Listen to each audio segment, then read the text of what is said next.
I was just casually sitting at my PC, designing base layouts and playing RimWorld. And then I get a message on my phone from my custom base order service. Some random player was asking me to build him a cheap custom base. We already have more than enough orders, and normally I just skip requests like that. But this time I couldn't ignore it.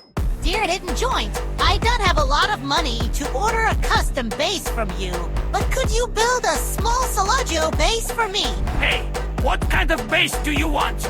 I need a small base with good shooting angles, easy to build, and with some places to hide resources. And bunkers are mandatory. Is that possible? At first glance, the task seems extremely simple, but to really understand what the client needs, I had to ask for more details.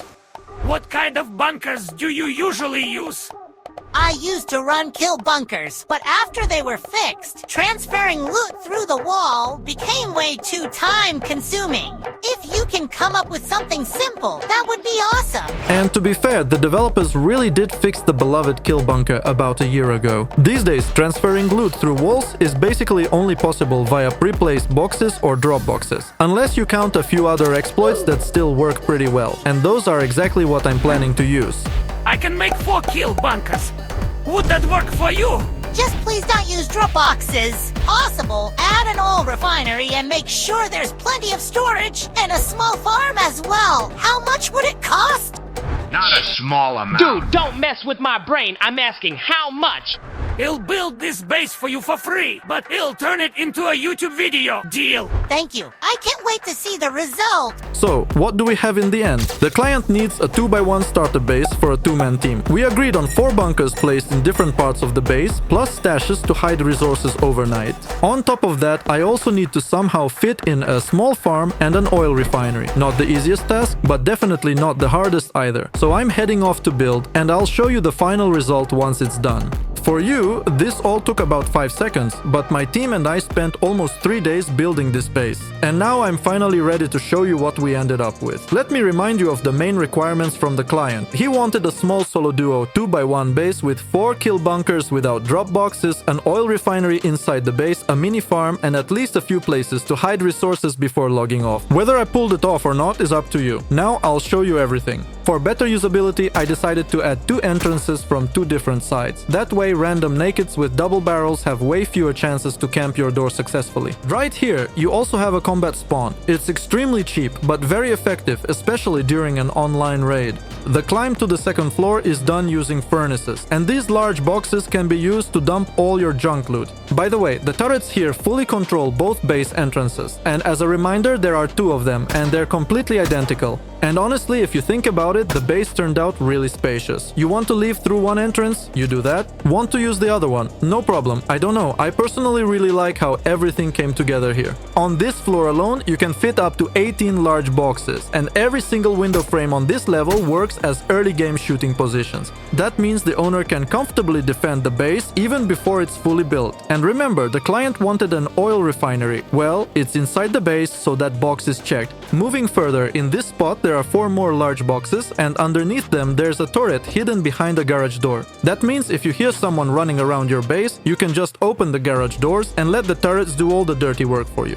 And if a neighbor starts blowing up your turret, you can simply close the garage door and repair it from this exact spot. Honestly, if that happened to me, I'd be tilted. You can also pixel peek the 3rd floor from here if needed. The base is fully symmetrical, but on this side there's no peek to the 3rd floor, because this is where the actual access to it is. On this floor, you'll also have 2 turrets, 2 beds, and a workbench for quick crafting, syringes, and everything else you might need. And these are extremely hard to destroy shotgun traps that control roof access. As long as they're here, I highly doubt anyone will get through. And in this spot, you have a one-way peek up to your roof.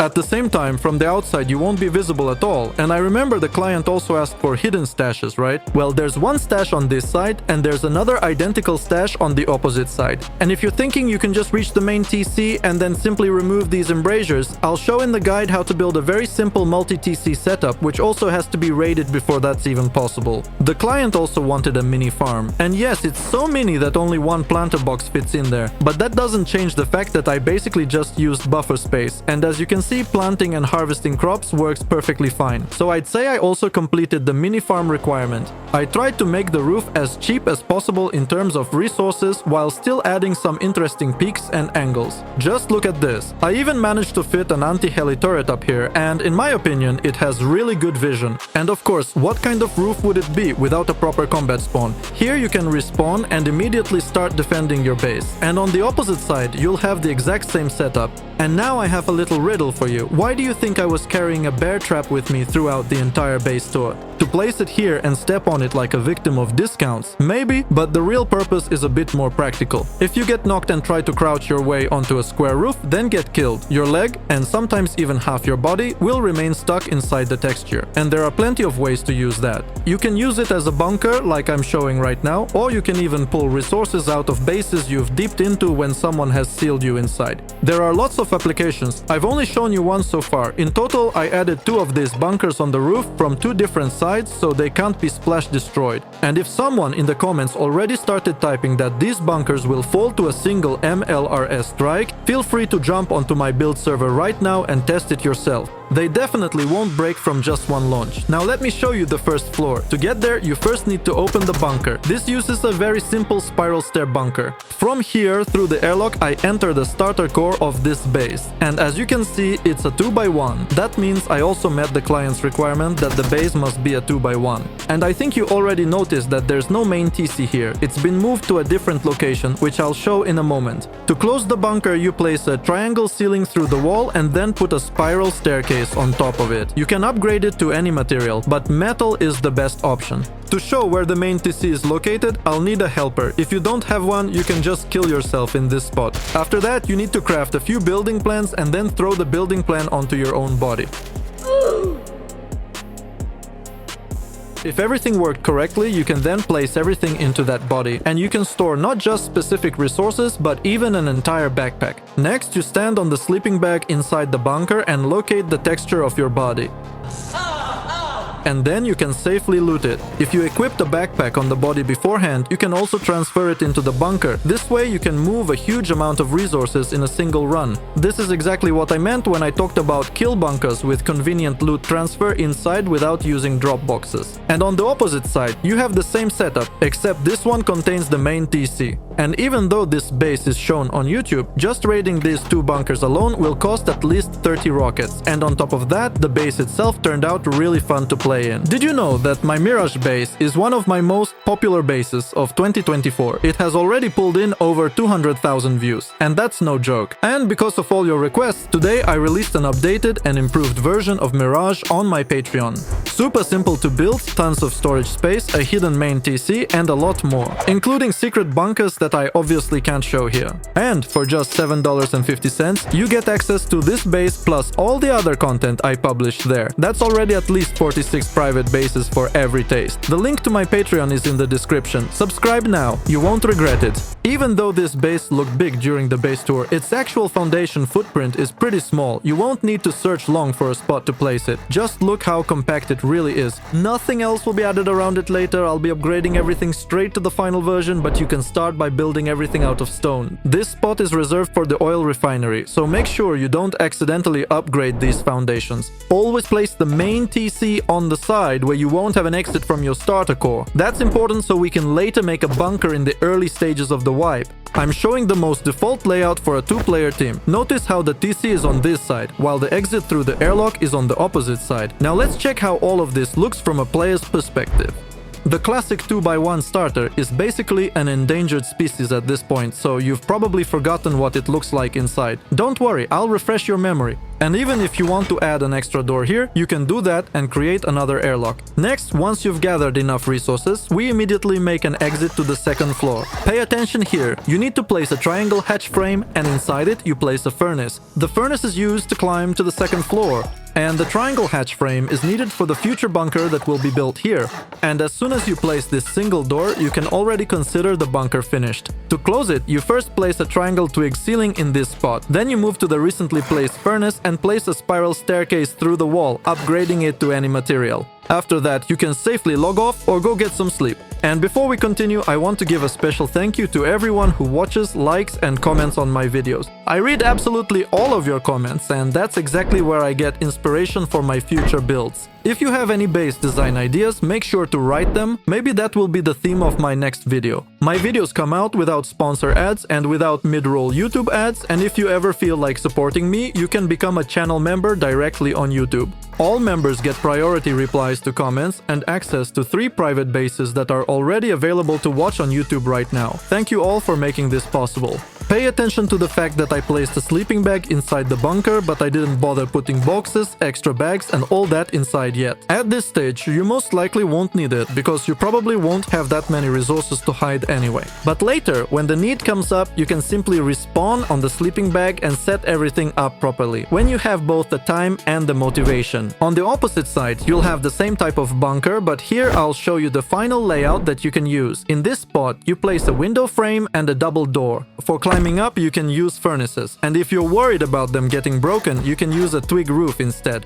Now on the opposite side, you repeat the same clean movements so everything stays nice and symmetrical. In this area, you build the same half-wall shooting position as we did on the other side. Under the staircase, you can fit 3 large boxes and 1 small box. In all the remaining space, place door frames and doors, and the exit to the 3rd floor should also be through a double door. At this point, you already have a roof access, and a roof peak. Not bad at all. Good enough to move on to building the main entrance of the base. I recommend making exits from 2 different sides here, so it's impossible to predict which exit you'll use. And don't forget that in this spot, you need to raise the ceiling half a floor higher, so shotgun traps can fit there later. And logically, once one exit is done, you should build the second one on the opposite side. Everything is built exactly the same way. By the way, if at this stage you have extra resources, you can build a full tentacle here. Personally, I build tentacles on almost every base I play during a wipe. Now that the entrances are more or less finished, you can safely move on to building the 3rd floor. Here you'll have not only roof access, but also shotgun traps and a secret stash. Shotgun traps must be placed to an electrical branch so they fire over the edge properly. There's also one important detail here. As you remember, this base has a mini farm with 2 planter boxes. In the future, it should be located here, but for now, you probably won't need it yet. Still, you should prepare the space for it in advance. And while the farm isn't built yet, you can use this spot as a shooting position.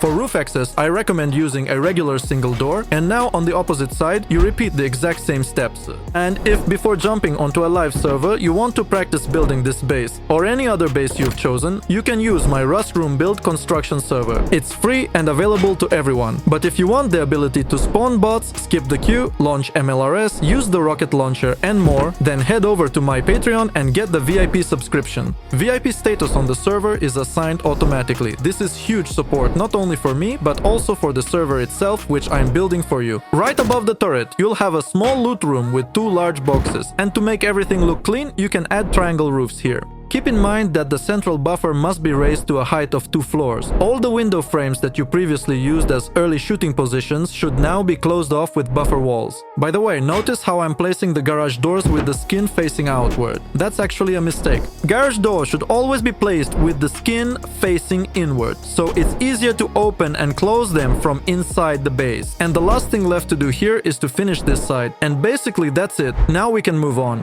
First, we go to this spot. This is where I'll prepare the setup for the future mini farm. I hope that by this stage you've either already researched planter boxes or found one in a barrel. Keep in mind that placing the planter later will be very difficult. Directly above the mini farm, I recommend preparing the setup for a future bunker right away. If you don't want to build it yet, the most important thing is to place a sleeping bag there. It might come in handy later. You should also place an anti-heli turret here so it can't be easily destroyed by a minicopter. Once you cover the turret with ceilings, I recommend placing a wind turbine right here as well. It's high enough, and you'll have 2 of them in this base, so you'll have more than enough power for everything you need. You can even try to fit some solar panels somewhere if you want. Now you need to do exactly the same thing on the opposite side. When I built the mini farm on the other side, I didn't talk about sprinklers or lighting, and that's because both sprinklers and lights can be added at the very end. When you actually need them, that's when you set them up. And if you ever have questions about this base or any other base from my channel, you can always reach out through my Telegram channel. Either I or my team of helpers will definitely help you there. You can also find teammates, friends, or even new love. After all, we're Rust players. Anything can happen. All the links you need are in the description and in the pinned comment. I'll be waiting for you.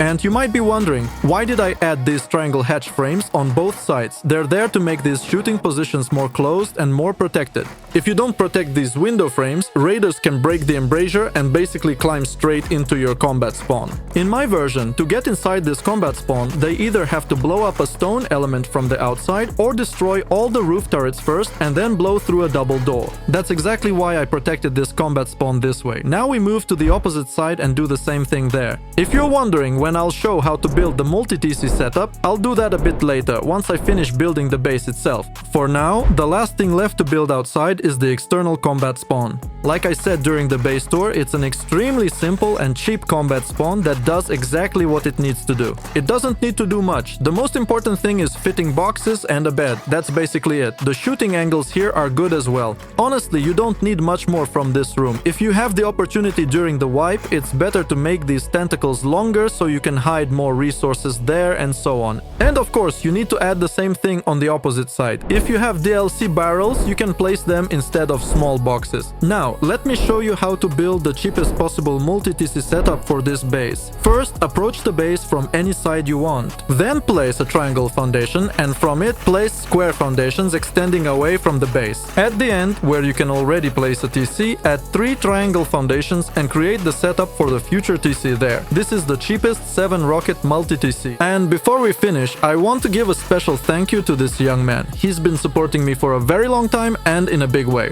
Also, thanks to all my paid Patreon supporters. Only because of you can I keep doing what I do. Make sure to drop a like, and now I'm off to come up with a new base.